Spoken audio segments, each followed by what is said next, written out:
مدت یک هفته باز یعنی از 24 اکتبر وکیلان مجلس نمایندگان مجلس عالی تاجیکستان وقت کاری خود را در حوزه های انتخاباتی به طرفداری نامزدها با منصب پرزیدنتی از حزب های سیاسی خود در معرکه های تبلیغاتی می‌گذرانند. آنها را برای آزاد بودن از کار دولتی شکرچان ظهوروف رئیس پالات پایانی پارلمان اجازه داده است. در رابطه سید عمر حسینی نماینده مردمی و معاون اول حزب نهضت اسلامی تاجیکستان به آژانسی اطلاعاتی ازیا پلوس خبر داده است. نامبرده اظهار نموده است که در نشست اخیر اجلاسی پنجم مجلس نمایندگان مجلس عالی تاجیکستان روز 23 اکتبر عاید به منطقه ها سفربر شدن وکیلان جهت دستگیری نامزدها تصمیم گرفته شده است.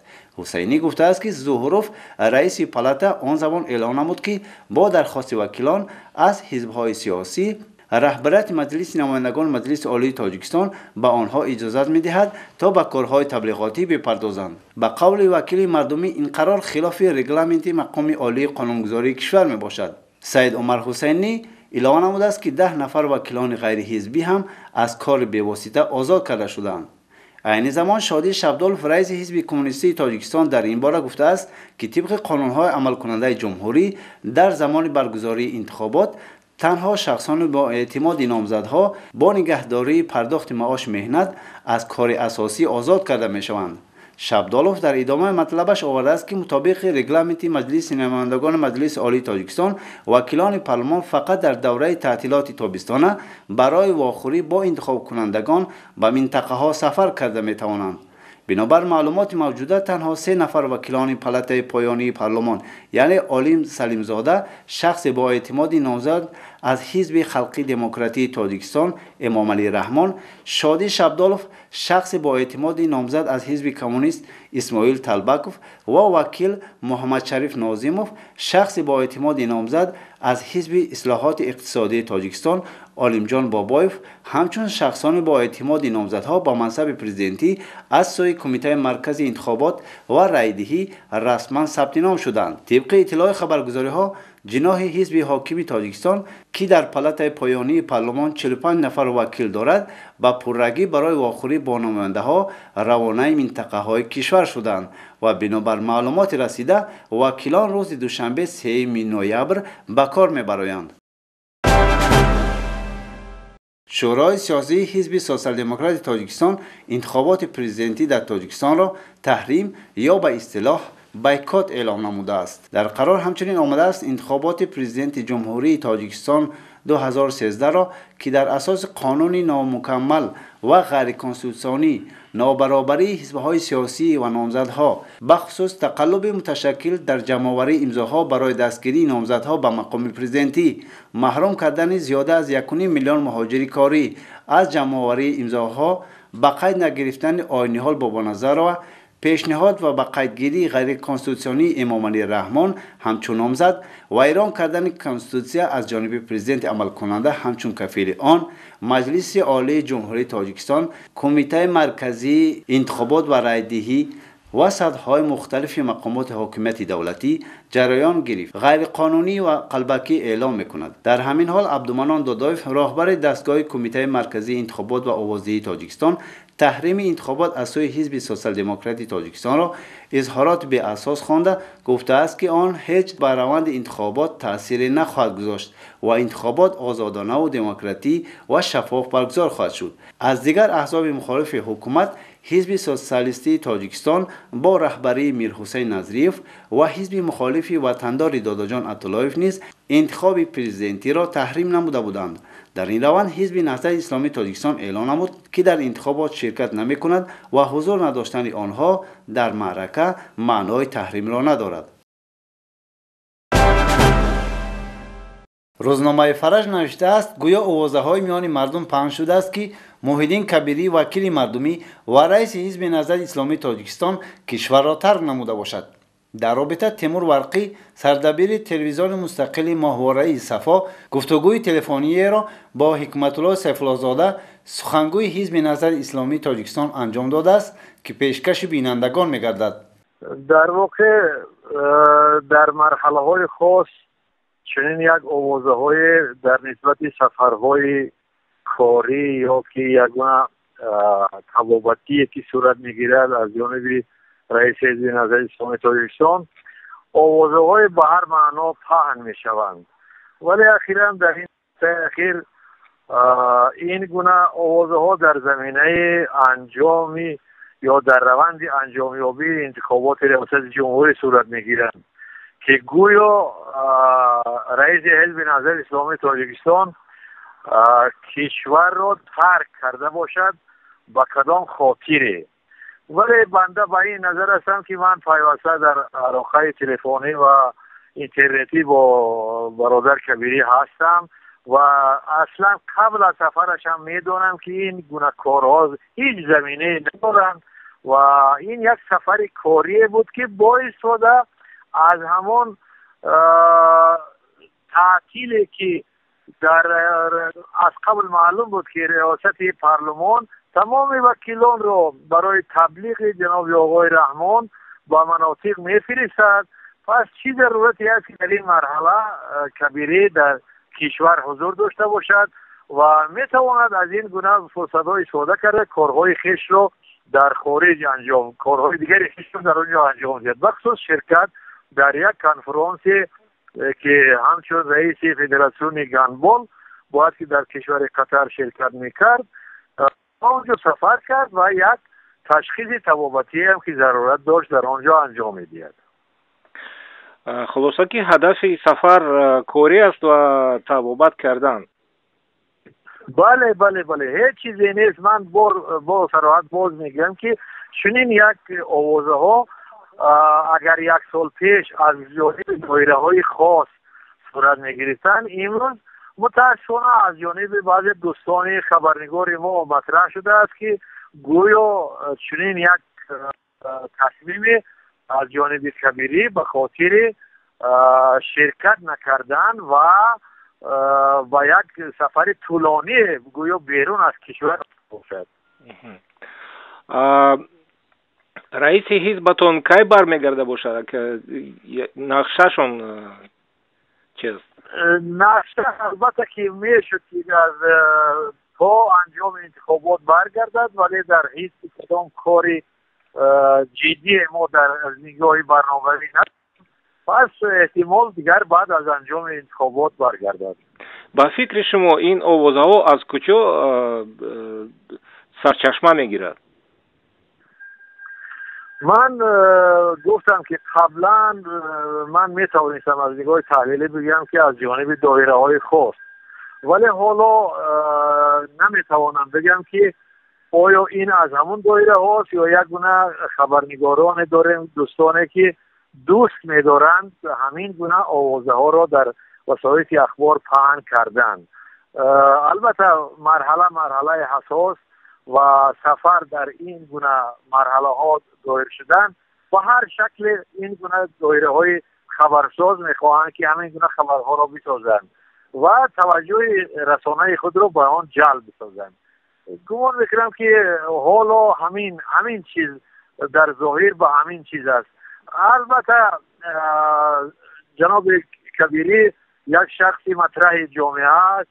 وقتی هر یک سفری که حتی در داخل کشور هم از پایتخت و کدام منطقه صورت میگیرد و یک معنای آن را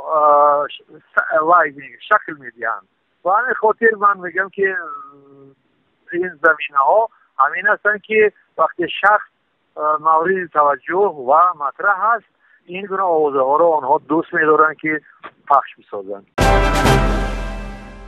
مسائل گوش کردن تلفن‌های موبیلی شخصیت‌های آبرومند جهان و سران سیاسی کشورهای جهان از طرف خدمات جاسوسی آمریکا که از طرف ادوارد سنودن یکی از کارمندان خدمات مخصوص ایالات متحده آمریکا این سیر را آشکار کرده بود روز به روز رنگ گرفته ایستاده است. اخیراً گانس کریستیان نماینده در بوندستاگ با ادوارد سنودن اگنت سابق خدمات مخصوص ایالات متحده آمریکا واخوری کرده است. در جریان صحبت ادوارد سنودن سابق اگنت مخصوص خدمات کشافی آمریکا با رضایتی کامل گفته است که آماده است در بازپرسی نمایندگان داستانی جمهوری فدراتیوی آلمان وابسته به گوش کردن تلفن‌های انگلا مرکل کانسلر آلمان شرکت کند و معلومات لازمه را در نظرشان گذارد. طرف‌ها مسائلی با آلمان آمدن و در روند سودی اشتراک کردن ادوارد سنودن را نیز تحت تحقیق قرار داده.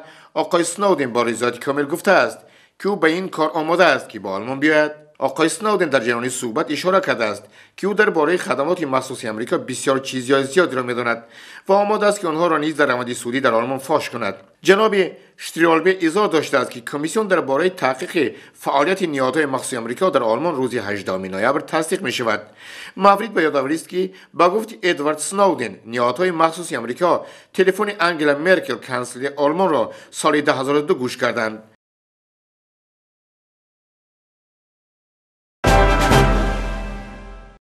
در یک اعلامیه سفارت پاکستان در بریتانیا آمده است که نخست وزیر پاکستان در ملاقات با معاون نخست وزیر بریتانیا نیک کلگ در لندن گفته است که مذاکرات با طالبان پاکستانی شروع شده است. نواز شریف اظهار داشته است که امیدوار است و دعا می‌کند که این گفتگوها در چارچوب قانون اساسی پاکستان نتیجه مثبت دهند. او میگوید که حکومت پاکستان دیگر نمیتواند ببیند که مردم بیگناه و نیروهای امنیتی در خیابان‌های این کشور کشته شوند. جناب سروزیر انتخابات پارلمانی پاکستان که ماه می سال جاری برگزار شده بود وعده داده بود که با طالبان وارد مذاکره می شود، اما طالبان در این زمینه تا حال تمایلی جدی نشان ندادند. طالبان میخواهند که پاکستان از حمایت جنگ تحت رهبری آمریکا در افغانستان دست بکشد و ارتش پاکستان از منطقه‌های قبیله نشینی به درازای مرز به از افغانستان خارج شوند. طلب دیگری طالبان این است که حمله‌های هواپیماهای بدون سرنشین آمریکایی در منطقه‌های قبیله نشین این کشور متوقف شوند.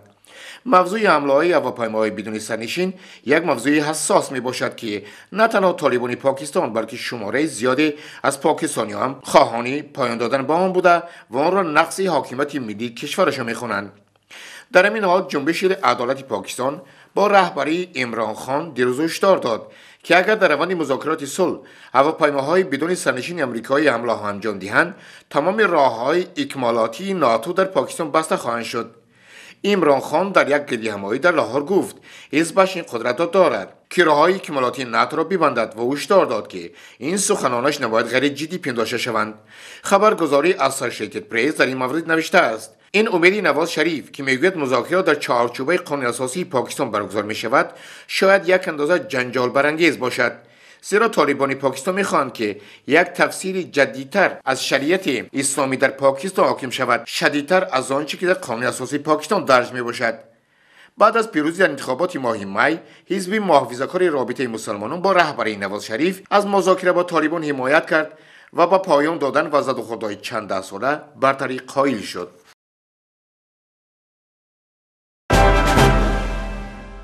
پس از گذشت 15 سال 4 تن از زنان اسلامگرای ترکیه موفق شدند که 31 اکتبر با حجاب وارد پارلمان این کشور شوند. این 4 نماینده پارلمان از حزب عدالت و توسعه که آن را رجب طیب اردوغان سروزیر این کشور راهبری میکند دانسته میشوند سال 2011 انتخاب شده بودند. حزب عدالت و توسعه ترکیه پس از تلاش‌های زیاد توانست که اخیراً قانون ممنوعیت پوشیدن حجاب در اداره‌های دولتی را بیکار کند، در حالی که پوشیدن حجاب برای مردم مسلمان و صاحب تمدن ترکیه به یکی از اولویت‌های و ارزش‌ها و مقدسات خود تبدیل شده است. این نمایندگان تصمیم گرفتند که پس از این با حجاب در جلسه‌های پارلمانی شرکت کنند.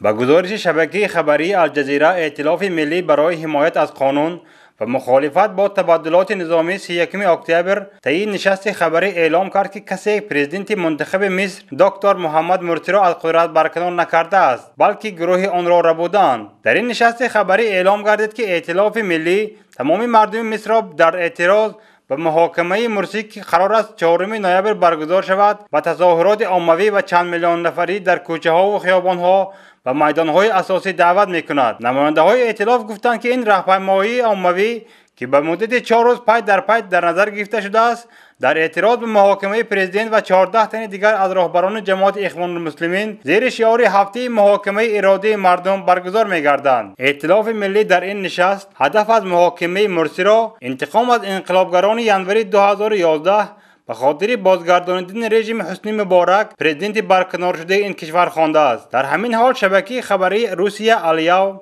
اطلاع داده است که ارتش و پلیس مصر پیش از آغاز تظاهرات طرفداران و موافقان محمد مرسی تمام درآمدگاه‌ها و برآمدگاه قاهره را توسط نیروهای نظامی و زیرپوش‌های حربی مسدود کرده است. با اطلاع منبع عین زمان تمام خیابان‌های اساسی و میدان‌های این کشور را نیروهای ارتش و پلیس زیر نظارت خود قرار داده و خاطر پیشگیری از خشونت پس از آغاز تظاهرات و راهپیمایی‌های اعتراضی در حالت آماده باش قرار گرفتند. تظاهرات دانشجویان دانشگاه‌های مصر از جمله دانشگاه الازهر هنوز قطع نشده است و روزهای گذشته نیز این تظاهرات دانشجویان دانشگاه‌ها توسط نیروهای پلیس و آتش به خشونت کشیده شد و در نتیجه نزدیک به 200 نفر جراحت‌های گوناگون جسمانی برداشتند. همزمان در پی آغاز گردیدن موج تازه تظاهرات دانشجویان، شورای وزیران حکومت موقت مصر به خاطر پیشگیری از راهپیمایی‌های اعتراضی با تصویب یک قرار و مستقر شدن نیروهای پلیس در حریم دانشگاه‌ها موافقت کرد. مقامات مصر اعلام کردند که برای تأمین امنیت محاکمه مرسی